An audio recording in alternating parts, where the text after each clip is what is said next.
In this video, I'm going to show you how to edit all symbols on your list on Yahoo Finance. So firstly, open up Yahoo Finance and log into your account. So you can either use the browser version or the app, that's fine. So once you are here, so in order to edit your symbols, if you go to your watch list or your portfolio list here, so here, scroll down and go to your portfolios and watch list here.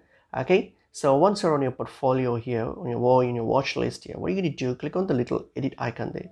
Click on the edit icon and you'll see this option called edit symbols. All I have to do is tap on it. Okay, tap on it and here you'll be able to edit the symbols or edit the list. So you can just select it, tap on it to select it, and then if you want to delete it or add it or sort it out, whatever you want to do, you can just do the editing, and once that's done, you're going to hit on done, and there you go. The changes will now reflect on your screen here, and basically that's how you edit your symbols.